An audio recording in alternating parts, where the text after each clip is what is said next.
جھوٹ موٹ کو بھی کوئی کھڑا ہو جاتا اور کہتا کہ ٹھیک ہے میں نے یہ ایک صورت بنائی ہے اور میرا دعویٰ یہ ہے کہ یہ قرآن جیسی ہے، تو ایک کنٹروورسی تو پیدا ہو جاتی ہے۔ کچھ لوگ چاہے کہتے کہ نہیں یہ قرآن کے سطح کی نہیں ہے، لیکن یہ کہ اس کا دعویٰ تو ہو جاتا۔ لیکن تاریخ یہ بتا رہی ہے کہ سرے سے کسی شخص نے اس کی ضرورت نہیں کی، اس درجے وہ قرآن سے مرعوب ہوئے۔ تو حضور کا سب سے بڑا معجزہ جو آج تک زندہ ہے، اس کو ذہن میں رکھیے، میں نے جو حضرت موسیٰ حضرت عیسیٰ کے معجزات گنوائے ہیں وہ در حقیقت ان کی اپنی ذات کے ساتھ تھے۔ ید بیضا موسیٰ کے ساتھ تھا، عصا معجزہ اس وقت تھا جب موسیٰ کے ہاتھ میں تھا، اس کے بعد کئی سو برس تک وہ صندوق سکینہ جو ہے، تابوت سکینہ، اس میں وہ عصا رکھا رہا، لیکن اب وہ معجزہ نہیں تھا، وہ سوکھی لکڑی تھی، اس کے سوا کچھ نہیں۔ تو تمام انبیاء اور رسول کے معجزے ختم ہو گئے، وہ ان کی ذات کے ساتھ تھے۔ محمد الرسول اللہ کی رسالت دائمی ہے تا قیام قیامت، لہذا معجزہ بھی آپ کا دائمی ہے، وہ معجزہ آج بھی موجود ہے۔ البتہ میں ادھر ضرور توجہ دلاؤں گا کہ قرآن مجید کے اعجاز کے 3 پہلو ہیں۔ پہلا پہلو، اور زیادہ تر اسی کی طرف توجہ زیادہ ہوئی ہے، وہ ہے قرآن کی فصاحت، بلاغت، ادبیت، اس کی چاشنی۔ ظاہر بات ہے کہ اس کا شعور اور ادراک صرف عربوں کو ہو سکتا، بلکہ میرے خیال میں ناراض نہ ہو اہل عرب تو آج کے عربوں کو بھی نہیں ہو سکتا۔ یہ اسی دور کے عرب، ان کی اپنی جو اس وقت کی زبان تھی، اس زبان میں فصحاء، بلغاء، شعراء، خطباء، ان کو اتنا ذوق تھا کہ وہ باقی پوری دنیا کو کہتے تھے یہ گونگے ہیں، بولنا ہمیں آتا، خطیب ہم ہیں، شاعر ہم ہیں، خطبہ ہم دے سکتے ہیں، شعر ہم کہہ سکتے ہیں، باقی سب تو عجمی ہیں، گونگے ہیں، ان کے اندر نہ فصاحت ہے نہ بلاغت ہے، نہ ان کے کلام میں چاشنی ہے، نہ اس کے اندر کوئی شکوہ ہے۔ یہ دعویٰ جنہیں تھا، جب ان کے منہ بند ہو گئے قرآن کو سننے کے بعد کہ اس کلام کا کوئی مقابلہ ممکن نہیں ہے، جو ان کے سبع معلقہ کے شعراء میں سے آخری شاعر وہ ایمان لے آئے، اس کے بعد جب ان سے کہا گیا کہ اب آپ شعر نہیں کہتے، حضرت عمر نے ایک مرتبہ ان سے سوال کیا کیا بات ہے اب آپ نے شعر کہنے چھوڑ دیے؟ تو ان کا جواب یہ تھا اب بعد القرآن، کیا اب قرآن کے بعد بھی اس کا امکان ہے کہ کوئی شخص اپنی فصاحت اور بلاغت کا کوئی اظہار کرنا چاہے؟ یہ تو فصاحت اور بلاغت کی ایک معراج ہے کہ جس تک کہ اب کسی انسان کی رسائی ممکن نہیں۔ تو فصاحت اور بلاغت جو ہے قرآن کی، اس کی ادبیت، در حقیقت اس کا ادراک تو ہو سکتا ہے صرف اہل زبان کو۔ ہم لوگ جو ترجموں سے پڑھتے ہیں، چاہے کتنی ہی گرامر پڑھ لیں، کتنی صرف و نحو پڑھ لیں، واقعہ یہ ہے کہ وہ جو ایک ہوتا ہے نفس پر جب انگلی آتی ہے تو جو ایک آپ کو فیل ہوتی ہے، وہ فیل ہم جو عجمی لوگ ہیں جن کی مادری زبان عربی نہیں ہے، وہ قرآن مجید کی فصاحت اور بلاغت کو اس طور سے نہیں سمجھ سکتے جیسے کہ اہل زبان سمجھ سکتے ہیں، اور خاص طور پر جیسے کہ اس زمانے کے اہل زبان نے سمجھا۔ آج چونکہ عربی زبان ویسے تو جو اس کی فصیح لینگویج ہے وہ جو کی تو اپنی اصل پر قائم ہے، اور وہ اسی قرآن کے طفیل اور قرآن کے صدقے قائم ہے، ورنہ دنیا میں کوئی دوسری زبان نہیں ہے کہ جو 1500 برس تک اتنی پیور رہ جائے، اس میں تبدیلی آتی۔ خود اردو جو ہے 300 برس کی اردو، دکن کی اردو، ذرا اس کو کبھی پڑھیے تو آپ حیران ہوں گے کہ یہ اردو زبان اور آج کی اردو کوئی اور ہے۔ یہ صرف 200-250 برس کے اندر یہ انقلاب اردو میں ہو چکا ہے۔ عربی زبان 1500 برس سے وہ قائم ہے اپنی اسی جگہ پر، اور وہ صرف قرآن کا اعجاز اور قرآن کا صدقہ ہے، لیکن باقی جو اصل میں بولی جانے والی زبانیں ہیں وہ بہت بدل چکی ہیں۔ لہذا تمام اہل عرب کے لیے بھی اب قرآن کے اس پہلو کو صحیح طور پر سمجھنا ممکن نہیں۔ قرآن کی جو اعجاز کے 2 پہلو ہیں، وہ ہے در حقیقت جو میری اور آپ کی توجہ کے خاص طور پر در حقیقت حقدار ہیں، اور ہمیں ان کی طرف توجہ کرنی چاہیے۔ بدقسمتی سے اس کی طرف عام طور پر علماء نے توجہ نہیں کی، اس کی صرف ادبیت ہی کا چرچا ہوتا ہے۔ اصل میں قرآن مجید علم انسانی کی معراج، فکر، فلسفہ، حکمت، قرآن کی ابدی حکمت، قرآن کا ابدی فلسفہ، قرآن انسانی مسائل کا جو حل دیتا ہے، قرآن نے سوشل سائنسز میں جس طریقے سے رہنمائی کی ہے، یہ 2 پہلو ہیں اس کے اعجاز کے، جس کی کہ آج ہمیں ضرورت ہے کہ ہم اس کا شعور اور ادراک حاصل کریں۔ اس کے ضمن میں خاص طور پر علامہ اقبال کا نام لینا چاہتا ہوں۔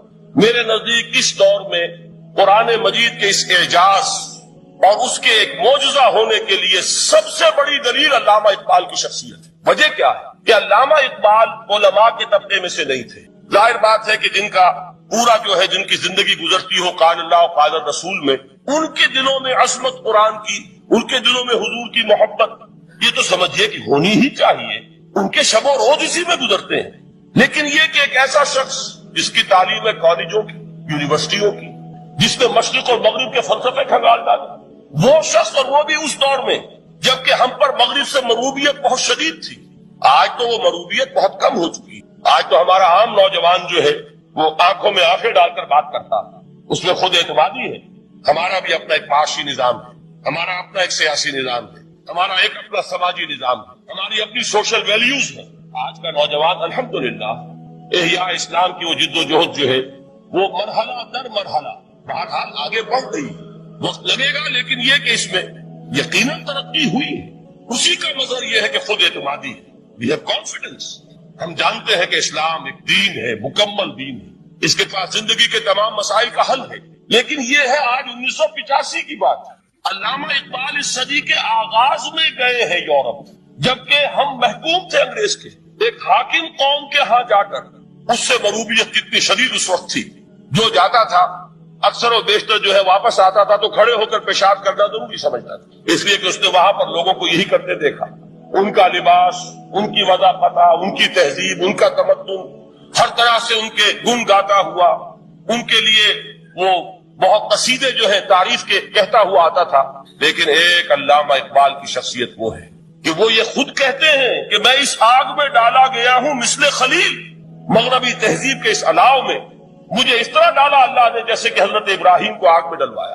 میں اس تہذیب کے اس الاؤ کے اندر سے ہو کر آ رہا ہوں، اور میں نے یہ دیکھ لیا ہے کہ یہ تہذیب کھوکھلی ہے، اس کے اندر کوئی پائیداری نہیں ہے، نظر کو خیرہ کرتی ہے دب چمک تہذیب حاضر کی. یہ صناعی مگر جھوٹے نگوں کی ریزہ کاری ہے. اور دیار مغرب کے رہنے والوں، خدا کی بستی دکان نہیں ہے. کھڑا جسے تم سمجھ رہے ہو وہ اب ذرے کا معیار ہوگا. تمہاری تہذیب اپنے خنجر سے آپ ہی خودکشی کرے گی. جو شاخ نازک پہ آشیانہ بنے گا ناپائیدار ہوگا. اب آپ اندازہ کیجئے وہ شخص جو بنیادی طور پر فلسفی ہے، فلسفے کا طالب علم، وہ جرمنی اور انگلستان میں جا کر فلسفے کھنگالنے کے بعد اسے اگر تسکین حاصل ہوئی، اس کی جو علم کی پیاس تھی اگر اسے سیری حاصل ہوئی تو صرف قرآن کے ذریعے سے. نہ کہیں جہاں میں اما ملی، جو اما ملی تو کہاں ملی میرے جرم خانہ خراب کو تیرے عفو بندہ نواز میں. یہ وہ شخص ہے آخری زندگی میں ان کا کام صرف ایک رہ گیا تھا، قرآن کی تلاوت. بڑے بڑے فلسفی ملنے آتے تھے علامہ اقبال سے ملنے، وہ سمجھتے تھے بڑی لائبریری ہوگی. جیسے بڑے وکیل، اس کی لائبریری آپ کو معلوم ہے کتنی جلدیں رکھی ہوگی، خوبصورت جلدیں بنی ہوئی. ایسے ہی کوئی بڑا فلسفی، بڑا پروفیسر، اس کی سٹڈی، اس کی کتابیں بڑی مروب کن ہونی چاہیے. لیکن علامہ اقبال کے ہاں سب کتابیں اٹھوا دی تھی، صرف ایک کتاب رہ گئی. اور سید نذیر نیازی کا نام آپ نے سنا ہوگا. انہوں نے جب یہ گواہی دی ہے، یہ واقعہ شاید آپ کے علم میں نہ آیا ہو، یہ بہت اہم واقعہ ہے. وہ یہ لکھتے ہیں کہ میں نے ایک مرتبہ علامہ سے پوچھا کہ کچھ لوگ اعتراض کرتے ہیں یا یہ خیال ظاہر کرتے ہیں کہ آپ نے اپنا فلسفہ خودی نیٹشے سے لیا ہے، کوئی کہتا ہے فلاں سے لیا ہے، کوئی کہتا ہے فلاں سے لیا ہے، کچھ آپ خود بتا سکیں گے کہ آپ کے فلسفہ خودی کی سورس کیا ہے؟ تو علامہ نے کہا کہ اچھا کل فلاں وقت آ جانا تو میں تمہیں لکھوا دوں گا، ڈکٹیٹ کرا دوں گا. سید نذیر نیازی کہتے ہیں کہ میں بہت خوش ہوا کہ یہ سعادت میرے حصے میں آ رہی ہے کہ علامہ اقبال خود مجھے تحریر کرائیں گے کہ میرے فلسفے کی سورس کیا ہے، میں نے کہاں سے اخذ کیا. دوسرے روز وہ گئے، حاضر ہوئے، بڑے ہی ارمانوں کے ساتھ پینسل اور کاپی لے کر بیٹھے. علامہ نے فرمایا ذرا قرآن مجید نکال لاؤ. وہ قرآن مجید لائے، حیران ہوئے، یہ فلسفے کا سورس مجھے ڈکٹیٹ کرانے چلے تھے، یہ قرآن مجید کہہ رہے. کہا کہ ذرا سورۃ الحشر اس کا آخری رکوع، وَلَا تَكُونُوا كَالَّذِينَ نَسُوا اللَّهَ فَأَنسَاهُمْ أَنفُسَهُمْ أُولَٰئِكَ هُمُ الْفَاسِقُونَ. اے لوگوں، ان لوگوں کے مانند نہ ہو جانا جنہوں نے اللہ کو بھلا دیا تو اللہ نے انہیں اپنی خودی سے غافل کر دیا، اپنے آپ سے بیگانہ بنا دیا. یہی ہے لوگ جو فاسق ہیں. علامہ نے کہا میرے فلسفے کی سورس یہ میں آپ کو بتانا چاہتا ہوں. اس معنی میں میں کہتا ہوں کہ اس دور میں علامہ اقبال کی شخصیت کو میں اعجاز قرآن کا سب سے بڑا مظہر سمجھتا ہوں.